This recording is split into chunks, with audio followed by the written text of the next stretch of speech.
بسم اللہ الرحمن الرحیم۔ اب میں ایک حدیث سنا دیتا ہوں آپ کو۔ اللہ حدیث-e-Kudsi میں عجیب رنگ ہے، عجیب انداز ہے ذات کردگار کا۔ ارشاد ہو رہا ہے کہ من وجدنی فقط طلبنی، جس نے مجھے من طلبنی فقط وجدنی، جس نے مجھے طلب کیا اس نے مجھے پا لیا، جس نے مجھے چاہا اس نے مجھے پا لیا۔ من طلبنی فقط وجدنی، جس نے مجھے چاہا طلب کیا اس نے مجھے پا لیا۔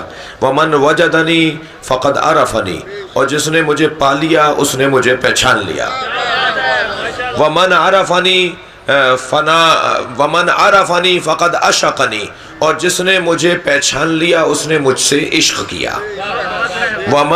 ومن عشقنی فانا قتلتہ، اور جو مجھ سے عشق کرتا ہے میں اسے قتل کر دیتا ہوں۔ حدیث-e-Kudsi ہے، سن لیجئے ذرا۔ ومن عشقنی فانا قتلتہ، اور جو مجھ سے عشق کرتا ہے اللہ کہہ رہا ہے میں اسے قتل کر دیتا ہوں۔ ومن انا قتلتہ فعلی دیتہ، اور جسے میں قتل کرتا ہوں اس کی دیت بھی مجھ پر ہے۔ بھائی جو قتل کرے گا وہی دیت دے گا نا، جسے میں قتل کرتا ہوں اس کی دیت بھی میرے اوپر ہے۔ وَأَنَا دِيَتُهُ، اور میں خود اس کی دیت بن جاتا ہوں۔ پھر اس کا ہاتھ نہیں ہوتا، ید اللہ ہوتا ہے۔ پھر اس کی آنکھیں نہیں ہوتی، عین اللہ ہوتی ہے۔ پھر اس کے پیر نہیں ہوتے، رجل اللہ ہوتے ہیں۔ پھر اس کا وجود نہیں ہوتا، جنب اللہ ہوتا ہے۔ پھر وہ وجہ اللہ ہوتا ہے، اور پھر حجت اللہ ہوتا ہے۔ صلوات پڑھے محمد و آلہ۔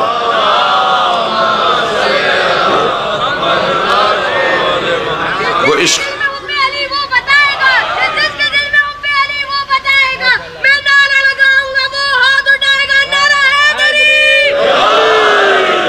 تو مفہوم عشق تو کوئی پوچھے اہل دل سے کہ عشق کہتے کسے ہیں، اور میں جہاں مجلس پڑھ رہا ہوں جو میرے مخاطبین ہیں مجھے خوب اندازہ ہے کہ مجھے کیا پڑھنا ہے۔ ایک صلوات پڑھیں ذرا محمد و آلہ محمد۔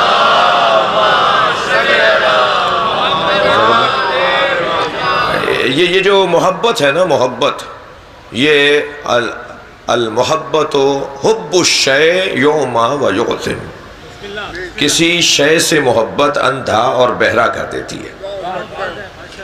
یہ محاورہ بھی ہے اور یہ حدیث سے ماخوذ بھی ہے۔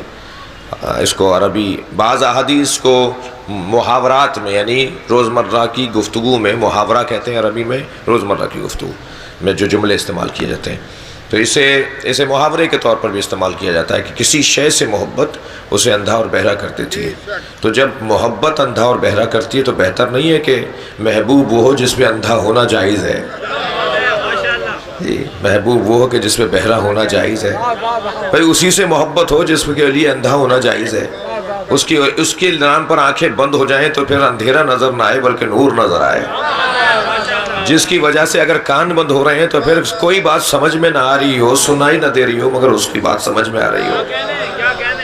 تو یہ جو محبت ہے نا، یہ محبت کے بعد کا مرحلہ ہے جسے عشق کہا جاتا ہے۔